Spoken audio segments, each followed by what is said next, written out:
butuh pendampingan bagi mereka ini, Pak. Silakan Pak, jelaskan. Ya, pada dasarnya ya tidak didampingi pun mereka ini ngomong sudah apa adanya. Akan tetapi karena ini sudah ramai ya, maka kami dampingi ya. Nanti kami dampingi ya Mas Yani ya. Nanti kami dampingi empat ya, tiga orang saksi yang saksi kunci berarti ya. Ini saksi kunci lah, kalau jadi bisa disebut oleh masyarakat di saksi kunci ya.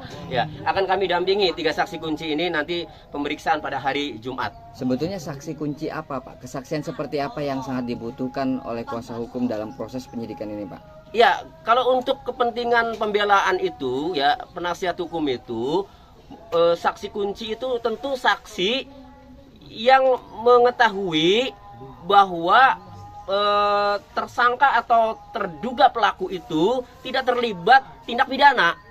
Dibuktikan dengan mengetahui pada saat kejadian ya, saksi mengetahui bahwa yang bersangkutan itu berada di luar TKP, tidak berada di TKP, ada di daerah lain, ada di lokasi lain. Artinya di Bandung ya? Ya, artinya kan kejadian ini di Cirebon ya. Saksi-saksi ini mengetahui bahwa Peggy Setiawan ini berada di Bandung. Itu. Artinya mereka yang akan meringankan nanti ini di persidangan di si Peggy. Iya, pasti. Saya berharap sih tidak sampai persidangan. Ketika ini sudah jelas, silakan penyidik bisa menilai. Ya, gelar perkara khusus. Kemudian ada instrumen gelar perkara itu sebagai dasar untuk menghentikan.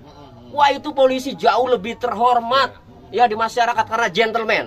Ya, saya berharap tidak usah sampai, saya berharap ya tidak perlu sampai ke persidangan kalau sudah jelas, sudah yakin. Artinya bebas penyidikan aja, Pak. Ya, kalau dihentikan ya berarti kan yang bersangkutan itu bukan pelaku tindak pidana. Tindak pidana ada, silakan di putusan pengadilan itu jelas ada, silakan ya. 3 DPO juga ada peranannya jelas itu 3 DPO. Artinya bisa diselesaikan di tingkat penyidikan. Ya, artinya bisa diselesaikan atau dihentikan di tingkat penyidikan seharusnya kalau sudah mendengarkan saksi-saksi ini kan. Makanya kalau memang penyidik mempunyai alat bukti yang kuat, coba kasih tahu kami. Ya, nanti kalau kami ketemu tuh biar enak. Apa sih alat buktinya? Sejauh ini alat bukti yang disodorkan oleh polisi menurut Bapak seperti apa? Ya, kalau Ibu Yanti ya partner rekan kami yang sudah ke sana ya, memang belum dijelaskan. Itu padahal hanya STNK kemudian biodata aja. Ya, kalau biodata itu kan diambil setelah Peggy ditangkap itu ya, Bu ya. Biodata itu kayak ijazah, rapot itu setelah Peggy ditangkap baru diambil ijazah itu. Artinya tidak ada alat bukti yang menguatkan terjadinya peristiwa tersebut. Ya, karena kami belum diberitahu ya. Makanya kami akhirnya menyatakan bahwa mempertanyakan lah akhirnya apa alat buktinya. Oke. Ya. Nih, masyarakat semua setelah munculnya saksi-saksi yang mengetahui bahwa Peggy Setiawan itu berada di Bandung saat kejadian. Ya.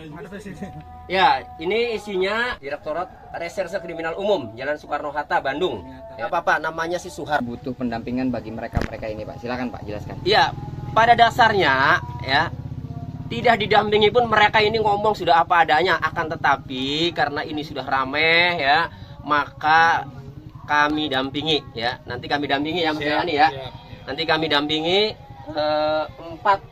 empat ya, tiga orang saksi yang saksi kunci berarti ya. Ini saksi kunci lah, kalau jadi bisa disebut oleh masyarakat di saksi kunci ya. Ya, akan kami dampingi 3 saksi kunci ini nanti pemeriksaan pada hari Jumat. Sebetulnya saksi kunci apa, Pak? Kesaksian seperti apa yang sangat dibutuhkan oleh kuasa hukum dalam proses penyidikan ini, Pak? Ya, kalau untuk kepentingan pembelaan itu ya, penasihat hukum itu saksi kunci itu tentu saksi yang mengetahui bahwa tersangka atau terduga pelaku itu tidak terlibat tindak pidana.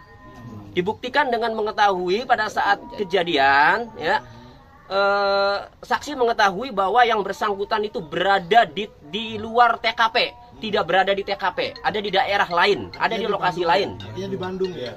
Ya, artinya kan kejadian ini di Cirebon ya. Saksi-saksi ini mengetahui bahwa Peggy Setiawan ini berada di Bandung. Itu. Artinya mereka yang akan meringankan nanti ini di persidangan di si Peggy. Iya, pasti. saya berharap sih tidak sampai persidangan. Ketika ini sudah jelas, silakan penyidik bisa menilai.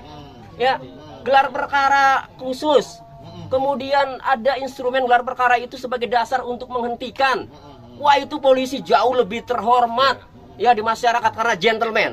Ya, saya berharap tidak usah sampai, saya berharap ya tidak perlu sampai ke persidangan kalau sudah jelas, sudah yakin. Artinya bebas penyidikan aja, Pak. Ya, kalau dihentikan, ya berarti kan yang bersangkutan itu bukan pelaku tindak pidana. Tindak pidana ada, silakan di putusan pengadilan itu jelas ada, silakan. Ya, 3 DPO juga ada peranannya jelas itu 3 DPO. Artinya bisa diselesaikan di tingkat penyidikan. Ya, Strategi ini. artinya bisa diselesaikan atau dihentikan di tingkat penyidikan seharusnya kalau sudah mendengarkan saksi-saksi ini kan. Makanya kalau memang penyidik mempunyai alat bukti yang kuat, coba kasih tahu kami. Ya, nanti kalau kami ketemu tuh biar enak. Apa sih alat buktinya? Sejauh ini alat bukti yang disodorkan oleh polisi menurut Bapak seperti apa? Ya, kalau Ibu Yanti ya partner rekan kami yang sudah ke sana ya, memang belum dijelaskan. Itu padahal Hanya STNK kemudian ya kalau biodata itu kan diambil setelah Peggy ditangkap itu ya Bu ya. Biodata itu kayak ijazah, rapot itu setelah Peggy ditangkap baru diambil ijazah itu. artinya tidak ada alat bukti yang menguatkan terjadinya peristiwa tersebut. Ya, karena kami belum diberitahu ya. Makanya kami akhirnya menyatakan bahwa mempertanyakan lah akhirnya apa alat buktinya. Oke. Ya, nih masyarakat semua setelah munculnya saksi-saksi yang mengetahui bahwa Peggy Setiawan itu berada di Bandung saat kejadian. Ya, ya ini isinya Direktorat Reserse Kriminal Umum Jalan Soekarno-Hatta Bandung. Ya, Pak, namanya si Suhar. Kunci apa Pak? Kesaksian seperti apa yang sangat dibutuhkan oleh kuasa hukum dalam proses penyidikan ini Pak? Ya, kalau untuk kepentingan pembelaan itu, ya penasihat hukum itu, saksi kunci itu tentu saksi yang mengetahui bahwa tersangka atau terduga pelaku itu tidak terlibat tindak pidana. Dibuktikan dengan mengetahui pada saat kejadian, ya saksi mengetahui bahwa yang bersangkutan itu berada di luar TKP. Tidak berada di TKP, ada di daerah lain, ada di lokasi lain. Artinya di Bandung ya? Iya, artinya kan kejadian ini di Cirebon, ya. Saksi-saksi ini mengetahui bahwa Peggy Setiawan ini berada di Bandung. Itu. Artinya mereka yang akan meringankan nanti ini di persidangan di si Peggy. Iya, pasti. Saya berharap sih tidak sampai persidangan. Ketika ini sudah jelas, silakan penyidik bisa menilai. Ya, gelar perkara khusus. Kemudian ada instrumen gelar perkara itu sebagai dasar untuk menghentikan. Wah, itu polisi jauh lebih terhormat ya di masyarakat karena gentleman. Ya, saya berharap tidak usah sampai, saya berharap ya tidak perlu sampai ke persidangan kalau sudah jelas, sudah yakin. Artinya Bebas bebas ya. penyidikan aja, Pak. Ya, kalau dihentikan ya berarti kan yang bersangkutan itu bukan pelaku tindak pidana.